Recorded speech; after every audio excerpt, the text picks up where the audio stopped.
It was supposed to be a night of celebration, a time for family to come together and rejoice in the life we had all built.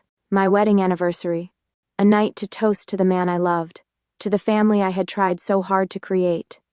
But what I didn't know then, as I stood in the grand ballroom, surrounded by friends and family, was that my world would come crashing down before the night ended. The soft hum of laughter and clinking glasses filled the air, as the lavish chandelier above cast its golden light on everyone below. I stood in the corner of the room, my hand delicately resting on the back of the velvet chair, watching my husband, James, talking animatedly to guests. His smile was genuine, his laughter bright, and his eyes, oh those eyes, were always full of warmth when he looked at me. But that night something changed. I felt it in the air, a heaviness, like a storm cloud lingering just on the horizon, waiting to strike. It wasn't until later that I realized I had been standing on the edge of something far more dangerous than I had ever imagined. There she was, Lily, my sister-in-law. She was standing by the grand piano, her slender fingers delicately grazing the surface, looking every bit the perfect woman she had always been. Beautiful, poised, and confident, the very things I was not. I had always admired her for her elegance, for the way people flocked to her, and how effortlessly she seemed to capture every man's attention. But that night, I could see something else in her eyes, a glint of something darker, something that had always been lurking just beneath her surface. She had always been the perfect one, the one with everything, the one who never had to try. I had always felt the shadows of her perfection, even though I loved her like family. Yet, I never saw the knives she had been carefully hiding beneath her beauty. The night grew late, and the party started to wind down. But I still didn't see the warning signs. I still didn't see what was coming. It wasn't until James excused himself, his usual soft smile faltering, that I began to feel the weight of what was happening.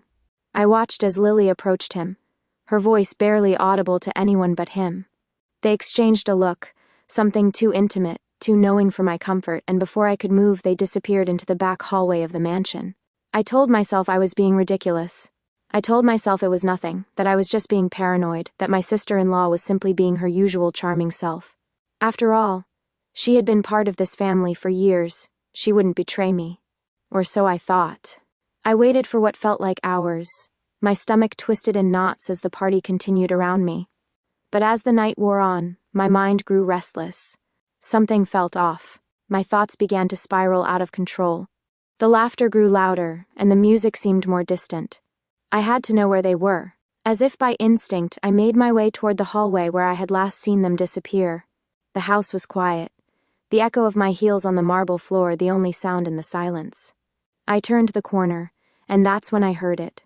Soft laughter, unmistakable. It was James's laugh. But it wasn't the kind of laugh I knew. It was deeper, more intimate. And it was followed by Lily's melodic voice, cooing something I couldn't make out. My heart dropped to my stomach. I walked closer, my feet barely making a sound as I approached the door to the study, where the laughter had originated. I didn't think, didn't hesitate, and as I reached for the door handle, I stopped. The door was slightly ajar. I couldn't stop myself. I pushed it open just enough to peek inside. What I saw made my blood run cold. There they were, tangled together, their faces close, too close. James, my husband, the man I had trusted with everything, his hand resting on Lily's waist as she smiled up at him, her fingers brushing across his cheek. The look in his eyes was one I had never seen before. It was raw, it was vulnerable, and worst of all, it was full of desire. I stood frozen in place, my heart pounding in my chest. I couldn't breathe. I couldn't move. I was trapped in the silence of that moment, the truth sinking in like a blade being twisted in my gut. Lily, the woman who had stolen my place in this family long before she ever took my husband, was now taking what was mine. My trust. My love. My future. I didn't know how long I stood there, watching the destruction of my life unfold before me. But finally, I did what I had to do. I walked away. It was hours before James came back to the party. When he did, he was his usual charming self, greeting guests with the same smile that had fooled me for so many years. But I knew the truth now. The warmth in his eyes was gone. The intimacy I had once felt with him had evaporated into the cold air, leaving nothing but a hollow shell behind. I couldn't look at him the same way anymore. How could I?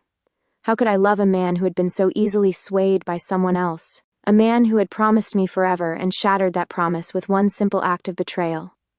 My sister-in-law had taken everything from me. She had stolen my husband, my family, my future. And now she was going to take everything that was mine.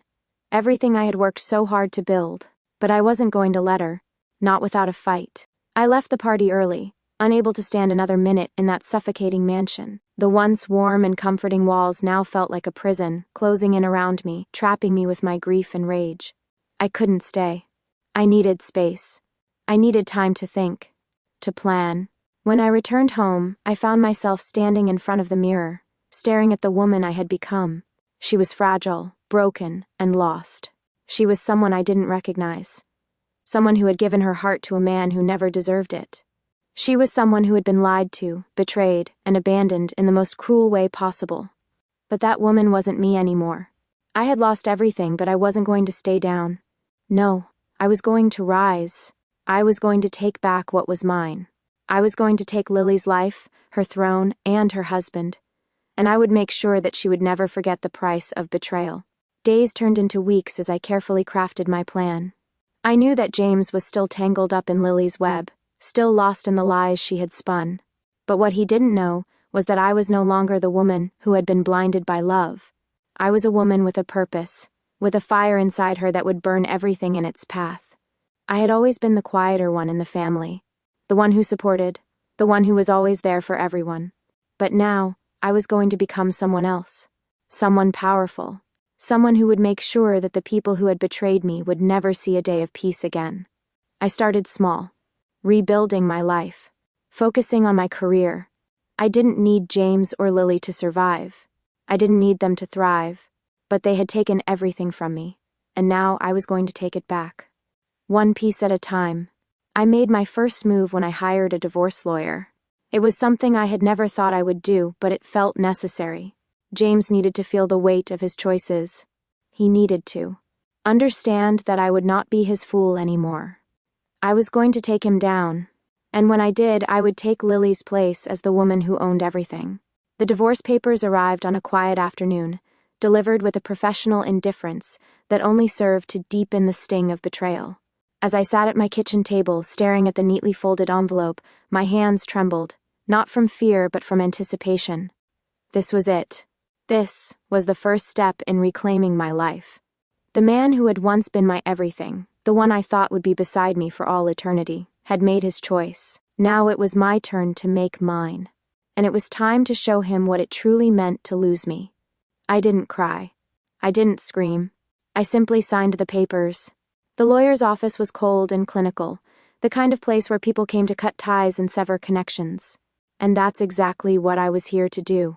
As I handed the signed documents to the lawyer, I felt a sense of liberation wash over me. I was no longer trapped in the suffocating grip of James's lies. I was free. Free to do whatever it took to rebuild the life that had been ripped from me. But that wasn't enough. I needed more. I needed to take everything from Lily. Everything she had ever taken from me, and everything she thought was hers by right. I had always known that Lily's charm was her weapon. She was the one who had the effortless grace, the perfect smile, and the ability to make people fall at her feet. She had always been the golden child, the one who never had to fight for anything because it was simply handed to her. But now I was going to make sure she understood what it felt like to have everything slip through her fingers. I had spent days researching her life, her finances, her connections, and what I found was both surprising and satisfying. Lily wasn't as invincible as she appeared. Her life, her so-called perfection, was built on a house of cards, one that I could easily knock down if I played my cards right. It wasn't just about James anymore. It was about everything. Her career, her wealth, her status. She had everything I had ever wanted, everything I had worked so hard to build, and she had taken it without even thinking twice. But now, she was going to lose it all. The first step was simple. I started making moves in the company where we both worked. Lily had always been in charge, but her position was precarious, and I knew it. She had made enemies. Some I had already cultivated alliances with, and now it was time to strike. I began to outmaneuver her, subtly undermining her decisions and planting seeds of doubt among the people who worked under her. Little by little, they began to question her leadership. At the same time, I made sure my own position was secure. I aligned myself with the right people, making strategic alliances that would ensure my success. It was exhilarating. For the first time in years, I felt in control. My days were consumed with strategy, meetings, and making moves that would push me to the top. Slowly, but surely, I could see the cracks beginning to form in Lily's perfect world. It wasn't long before Lily began to notice that something was wrong. Her perfect little empire was starting to crumble, and she wasn't sure why. I watched her from across the room at work, her usual confidence now replaced with unease. She tried to pretend nothing was happening, but I could see the doubt in her eyes. The once untouchable woman was beginning to feel the weight of her own fragility. One evening, as I sat in my office, reviewing documents and finalizing my next move, I heard a knock at the door. I didn't need to look up to know who it was. Lily stepped into my office, her expression tight, her jaw clenched in frustration. She had come to confront me, and I was ready. Ready to face the woman who had taken everything I had, the woman who thought she could destroy me without consequence. "What the hell are you doing?" She spat, her voice sharp, betraying her attempt to mask the fear creeping into her tone. "You've been systematically tearing everything I've built apart. My career, my reputation. You think this is some kind of game?" I leaned back in my chair, my hands folded neatly in front of me. "No, Lily, this isn't a game. This is payback." Her eyes widened in shock, and for the first time, I saw her vulnerability. It was fleeting, but it was there, just below the surface. "Payback?" she asked, disbelief in her voice. "What could you possibly want from me?" I stood up slowly, my gaze never leaving hers. "Everything. You took everything from me, my trust, my love, my future. You don't get to walk away unscathed. You thought you could take my husband, take my life, take my throne. But you were wrong." Her breath hitched, and she took a step back. "You're insane," she murmured, though the tremor in her voice told me otherwise. "James will never leave me. He's with me now. He's always been with me. Not anymore." I took a step forward, closing the distance between us. "James may have been yours, but he was never the one I had to worry about. You, Lily, you're the one I'm going to destroy." She didn't speak, but I could see the realization dawning in her eyes. She had underestimated me. She had thought she could take what was mine and leave me broken. But what she didn't know was that I was no longer the woman who had cried herself to sleep every night. I was the woman who would make her pay for every ounce of betrayal. The next few weeks were a blur of meetings, confrontations, and carefully calculated moves. I watched as Lily's perfect world unraveled around her. Her confidence, once unwavering, was replaced with insecurity. The company she had once ruled was now questioning her ability to lead, and the alliances she had relied on were slowly slipping away. But I wasn't done yet. I wasn't just taking her position. I was taking everything. I made my final move when I secured an acquisition deal that gave me control over the company's future. I had outmaneuvered Lily at every turn. And when the news came through, it was devastating for her. She had lost not only her career, but her standing in the family. But I wasn't finished. There was still one thing left to take.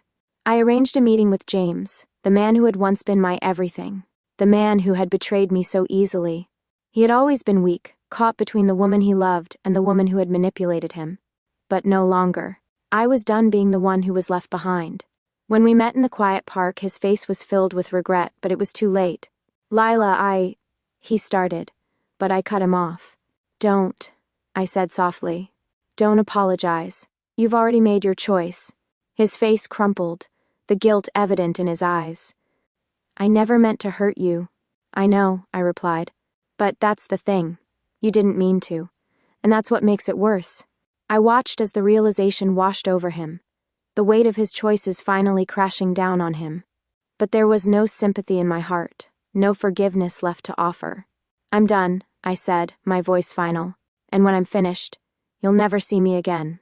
With that, I turned and walked away, leaving the man who had once been my everything behind. I was no longer a victim. I was the one in control. And I was ready to claim my throne. The days following my victory were a blur of triumph, but also a bittersweet realization. I had achieved everything I set out to do, taken control of the company, dismantled Lily's life, and reclaimed my sense of self. But as I stood in the glass-paneled office that now belonged to me, overlooking the city skyline, I couldn't escape the weight of what it had cost me. I had destroyed my sister-in-law, ruined my marriage, and shattered every family bond I once held dear. The emptiness inside me grew louder with each passing day, and despite the power I had gained, there was still a hollow ache that refused to be filled. I didn't need James. I had proven that to myself. But I couldn't ignore the fact that something vital had been broken between us, and no amount of success or wealth could mend it. The sound of a knock at my office door snapped me out of my reverie. I turned around to see Evelyn, my assistant, standing there with a hesitant look on her face. She held a sleek envelope in her hand. "Lila," she said quietly, "this just came for you. It's from James." I swallowed hard. The last thing I wanted was to deal with him, but I knew this moment had to come. Whether I wanted it or not, James was still part of my past. Evelyn left me alone as I opened the letter, my hands trembling slightly. The letter was short and to the point. "Lila, I've made a mess of everything. I've lost you, and I've lost myself in the process. I don't expect you to forgive me, but I'm writing this because I need you to know that what happened with Lily, what happened with us, was never meant to hurt you. I'm sorry for what I did, for what I became. But I will always love you. James." I folded the letter slowly, my chest tight. I hadn't expected an apology from him. In truth, I hadn't wanted one. But there it was, his words, raw and filled with regret. I had built a wall so high, so thick around my heart that I hadn't allowed myself to process the pain of losing him. But now, with his words in front of me, I couldn't ignore it any longer. The weight of the decision, the sacrifice, the cost of everything I had done, settled on my shoulders like a heavy burden. Was it worth it? The weeks dragged on, each day a constant reminder of the empire I had built, and the life I had torn apart. I sat in my new office, a far cry from the home I once shared with James, but still, there was an emptiness that no amount of power could fill. I had everything I could ever want: wealth, control, and success. But something was missing. The company was thriving under my leadership. My personal brand had skyrocketed, and I was being heralded as the woman who had taken everything and turned it into gold. But behind the accolades and admiration, there was a part of me that was still haunted by what I had lost: my family, my marriage, and the woman I used to be. It wasn't long before the phone call came. It was from my mother. I hadn't spoken to her since the day I decided to divorce James and take control of everything. I wasn't sure why she was calling, but I braced myself for whatever it was. "Lila." Her voice crackled through the phone. "I know we haven't spoken in a while, but I need to tell you something. It's about James." I felt a pang of frustration. I didn't want to hear about James. I didn't want him in my life anymore. But my mother's tone was heavy, and I knew she wasn't going to let this go. "Mom," I said, my voice steady, though I could feel the tension in my body. "I don't want to talk about him. I've moved on. I've taken control. I'm fine." "No, you're not," she replied gently. "You may have taken everything, but you've lost something in the process. You've lost yourself, Lila, and I'm afraid you're going to regret this." I closed my eyes, trying to push down the emotions that had been threatening to rise to the surface. She didn't understand. She didn't know the pain I had been through, the betrayal, the years of putting James first. "I've made my choice," I said firmly. "I can't go back. I won't." There was a long silence on the other end of the line. Then, my mother's voice softened. "I know you think you've won, but sometimes what you gain comes with a price you don't realize until it's too late. Take care of yourself, Lila." With that, the call ended. I sat in silence for a long time, her words echoing in my mind. Had I really won? Had I truly reclaimed everything, or had I just created a hollow victory? I knew what I had to do. As much as I had convinced myself that I was in control, that I had taken everything and left nothing behind, I realized that the one thing I couldn't steal, couldn't force, was closure. I had taken the company, the power, the wealth, but I couldn't take back the love I had lost. I couldn't undo the betrayal, the pain. I decided to face James one last time. The meeting was arranged quietly at his office, the place where our lives had first intertwined. He looked just as I remembered him, tired, regretful, and yet still the man I had once loved. But the space between us felt like an entire lifetime. "Lila," he said softly, standing from behind his desk. "I didn't expect you to come, but I'm glad you did." I sat down across from him, my eyes locking with his. "I had to see you. I had to know if there was anything left for us. But now I see, there's nothing. I took everything, and I don't regret it. But I can't keep pretending this didn't break me. His eyes softened, and I saw the man I had once known, the man I had trusted with everything. I never wanted to hurt you, Lila. I'm sorry for everything. But you did, I said, the finality in my voice unmistakable. And I don't know if I can ever forgive you. He nodded slowly, the weight of his own guilt pressing down on him. I don't expect forgiveness. But I hope you'll find peace. I stood, feeling the finality of this moment wash over me. I had reclaimed everything I could from Lily and James, but there was no happiness in it, no satisfaction, only the bitter taste of victory without meaning. I've already found peace, James. It's just not the one we had imagined. With that, I walked out of the office, leaving behind the man I had once loved, and stepping into the unknown future that awaited me. The journey I had started in pain, betrayal, and rage had finally come full circle. But in the end, I knew one thing for certain: I had taken control, and I was no longer the woman I had been. I was stronger, fiercer, and ready for whatever came next. In the months that followed, I built the life I had always wanted, a life free of James and Lily, a life that I had fought tooth and nail to create. The company continued to thrive under my leadership, and my personal brand grew stronger with every passing day. I had taken back everything that was mine. I had conquered, not just in business, but in my personal life as well. The empire I built was mine to rule, and for the first time, I felt free. I may have lost love, but I had found something far greater, myself. And that was the greatest victory of all.